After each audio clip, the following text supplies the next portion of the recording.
Shalom! That's how you say hello in Hebrew. Shalom also means goodbye. It also means peace. It's amazing how just one word can say so much. I got a letter today from a child who lives in Israel. The stamp had Hebrew writing. Hebrew and Arabic are the two main languages there.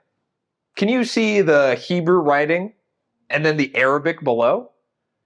Three religions, Judaism, Christianity, and Islam, all consider Israel to be an important country because a lot of their holy events and people are connected to it.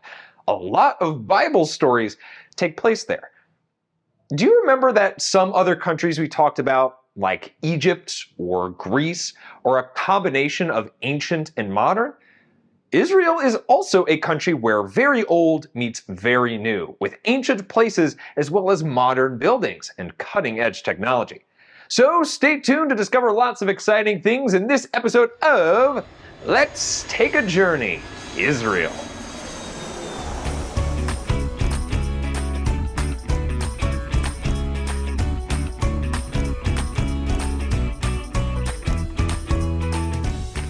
Here's the letter from Israel. I'm excited to share it with you. Let's begin. Shalom! My name is Miriam. My friends call me Miri, so you can call me Miri. Shalom, Miriam. I mean, Miri. This is me with my younger sister, Shira. We were eating dried dates, apricots, and figs. I'm 7.5 years old. I live in Israel. My city is Modiin. It's a beautiful city with lots of flowers and parks. Modiin is close to two cities you may have heard of, an old city, Jerusalem, and a modern city, Tel Aviv.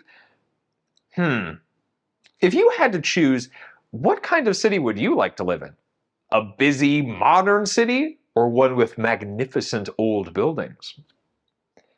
Okay, let's take a look at our map. We're here in the United States, and Miri lives across the ocean in Israel. Israel is part of Western Asia. It borders two other countries in the region that we've already learned about, Lebanon and Egypt. It also borders the territory of Palestine, Syria, Jordan, and the Mediterranean Sea. Israel is a very small country. It's about the size of New Jersey in the United States. Even though it's small, we have snowy mountains, a hot, dry desert, a long, beautiful coast, and a lush farmland too. There's a body of water here called the Dead Sea. It's so salty that nothing can live in the water. But all that salt lets you float really easily. People like to put Dead Sea mud on their body. They say the minerals help their skin. You would think that such a small country would have only one kind of landform or climate, but Israel has so many. Oh, here Miri's going to talk about school. I walk to school with my friend Yaron. I like school. We learn math, art, and history. We also take field trips with the older students. I love to explore new places. We go to museums a lot. Israel has over 200 of them. That's a lot of museums for such a small country. That means that Israel has more museums for each person living there than any other country in the world. We also learn about technology, like how Israel invented a way for farmers to water crops using very little water. That's important because we don't get a lot of rain. Israel shared this invention with other countries so they can water their crops too. That's called drip irrigation. See the pipes in this photo? They drip water on the plants a little at a time so no water is wasted. In school, I also learned to read and write Hebrew. That's the main language here. People also speak Arabic. Did you know that we read and write Hebrew from right to left? It's the opposite of English. Yeah, so instead of writing this way, like we do for English, you write Hebrew this way. Much of the world writes this way too. And you also read Hebrew from right to left. It might seem weird to us, but if that's what you learn from the very beginning, it's natural, like the way writing English is for us. My family lives in a big apartment building on a hill. Here's my mom and dad with our dog named Sky. We all love him very much.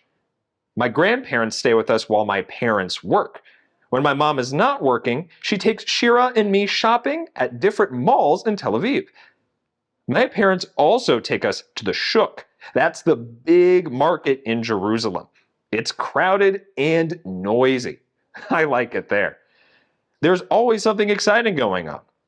Our favorite shop owner doesn't see very well, but guess what?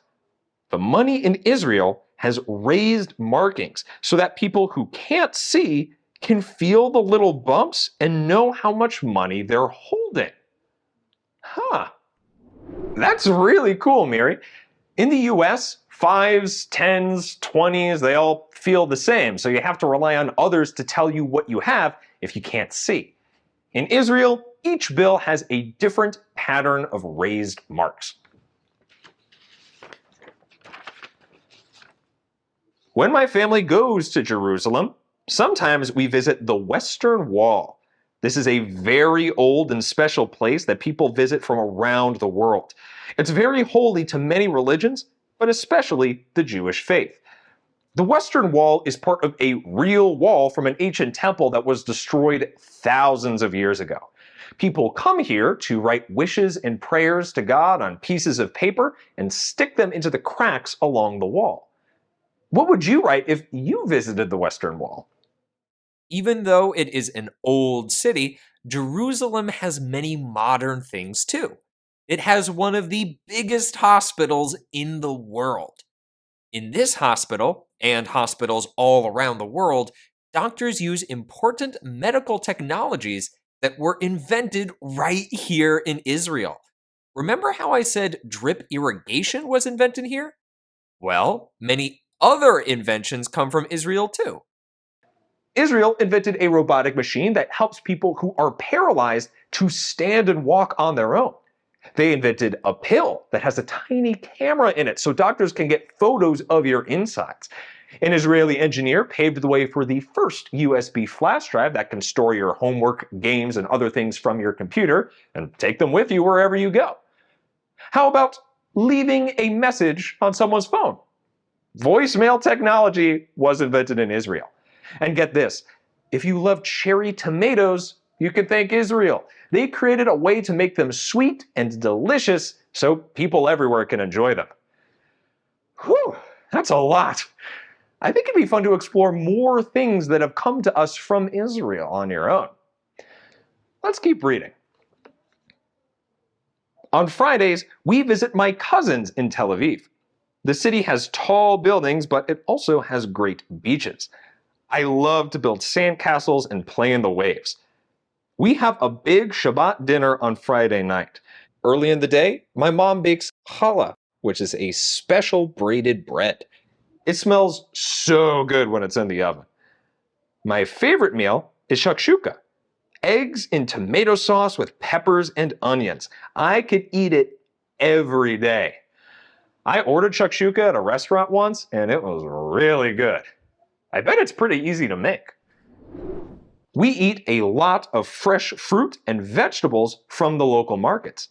And falafel, yummy balls made from chickpeas and spices, fried crispy and golden brown.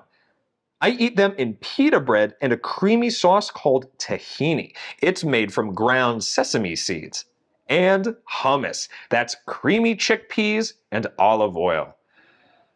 Ah, yes, falafel and hummus and pita bread. You might remember that Sophia in Greece said that was her favorite too. The best dessert in the whole world is crembo. Marshmallow on a cookie covered in chocolate. Sometimes my mom and I race to grab the last one before they're all gone. That looks so good. I'll tell you what else I like to do, besides eating, of course. I take dance classes and swim lessons. My dad takes us to fly kites. We make our own. It's so much fun. My best friend, Fatima, lives down the hall. She speaks Arabic. We love to play in the park and share our toys. It's getting late, and I have to get up for school tomorrow, so I'll end this letter now and say shalom. Please write back soon. Shalom, Miri. Shalom, Miri. Remember, besides hello, shalom also means goodbye and peace. Shalom. Let's say it together. Ready? Shalom. Great job. Thank you for joining me today. I hope you had fun learning about Israel and Miri's life there.